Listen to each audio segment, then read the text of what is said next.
Paz do Senhor, meus irmãos, a paz do Senhor para todos.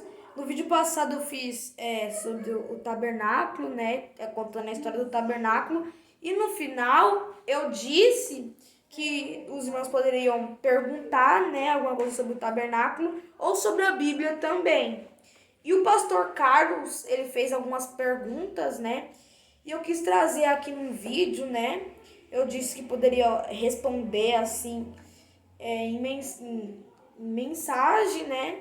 Ou eu poderia responder fazendo em vídeo. E eu quis achar melhor fazer em um vídeo, tá, irmãos? Então eu vou ler aqui num papel, tá? Todas as perguntas que o pastor Carlos fez, tá? A primeira pergunta que ele fez: quem instruiu com toda sabedoria para trabalhar na construção de todos os elementos indispensáveis para o tabernáculo? Então, irmãos, quem instruiu com toda sabedoria para trabalhar na construção de todos os elementos indispensáveis para o tabernáculo foi dois homens, Belazel e Aholiabe.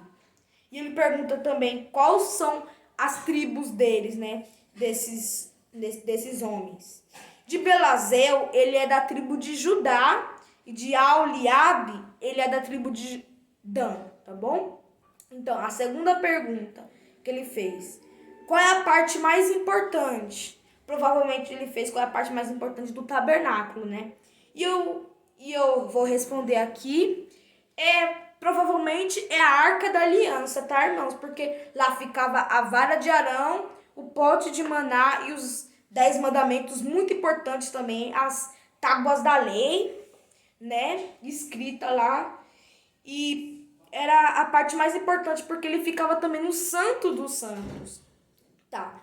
A terceira pergunta é: qual foi a parte do tabernáculo preservada até o dia de hoje?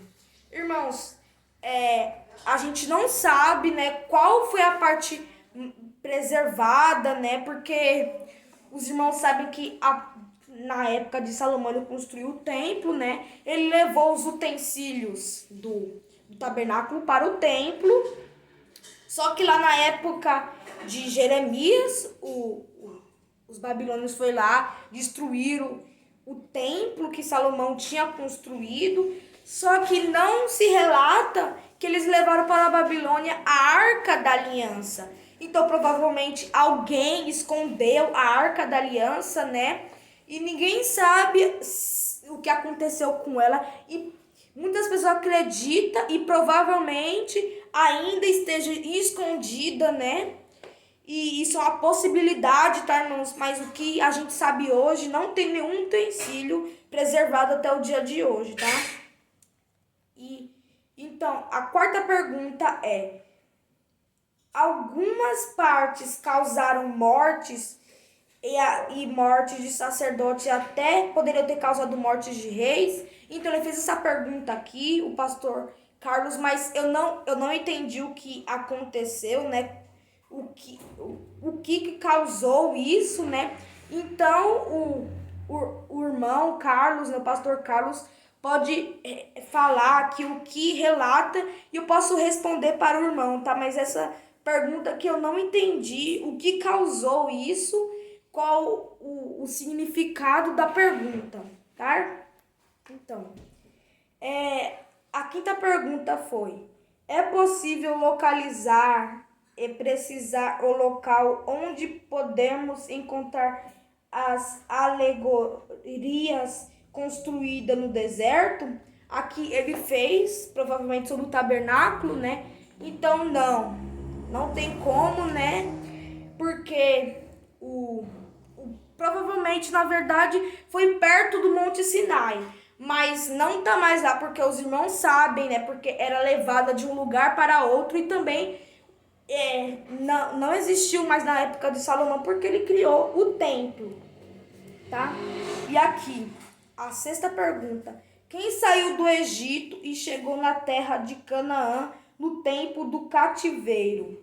Então, irmãos, ele falou aqui quem saiu do Egito, mas provavelmente ele escreveu errado, é sobre a Babilônia, né? Se eu tiver errado sobre isso, o irmão pode falar aqui, tá? Então, provavelmente, como eu falei, era da Babilônia. Então, quem saiu da Babilônia e chegou até Canaã, onde ficava Israel, foram muitos, mas especificadamente foi Esdras, né? Um sacerdote de Israel, tá, irmãos? E aqui ele perguntou a sétima pergunta: quem Deus prometeu que veria a terra prometida? Então, quem Deus prometeu foi Josué e Caleb, né? Mas também Moisés chegou a ver, mas ele não conseguiu pisar, entrar na terra prometida. Deus prometeu para ele sim, mas foi bem lá no fim da vida dele. Mas sim, lá antes dos 40 anos, Deus prometeu mesmo para Josué e Caleb, tá? Então, aqui é a oitava pergunta. Quantos saíram do Egito? Quantos saíram do Egito e chegaram na terra prometida? Então, as únicas pessoas que saíram do Egito e chegaram na terra prometida entre esses 40 anos foi Josué e Caleb.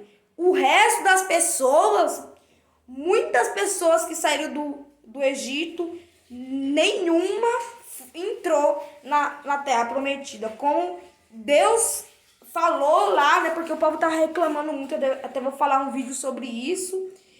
E o povo estava reclamando muito e Deus prometeu que só Josué e Caleb iam entrar na terra prometida. Ia passar 40 anos até que todos morressem, só os descendentes deles iam entrar. Então, as pessoas em si que saíram do Egito não conseguiram entrar na terra prometida. Sim, Josué e Caleb e os descendentes das pessoas que morreram, tá, irmãos? Então, aqui. Quantos chegaram e deram glória a Deus? Nona pergunta. Então, irmãos, quantos chegaram e deram glória a Deus? Aqui tem duas possibilidades nessa pergunta. Quantos chegaram em Canaã, na saída do Egito, ou do cativeiro, quando eles saíram da Babilônia e chegou para a terra de Canaã, nas duas épocas. Então, na época de Josué, certamente foi Josué e Caleb, porque eles foram os únicos que saíram da terra do Egito e chegaram em Israel, que era naquela época Canaã, tá, irmãos? E na época lá da Babilônia, que o povo saiu da Babilônia e chegou até Israel, foram muitos que agradeceram a Deus. E também Esdras agradeceu a Deus também, tá, irmãos? E eu quero agradecer ao pastor por todas as perguntas, tá? O que eu não consegui responder aqui porque eu não entendi, o irmão pode falar aqui, ou os irmãos também que não entenderam alguma das respostas, pode comentar aqui também, tá, irmãos? Deus te abençoe. Em nome de Jesus. Amém.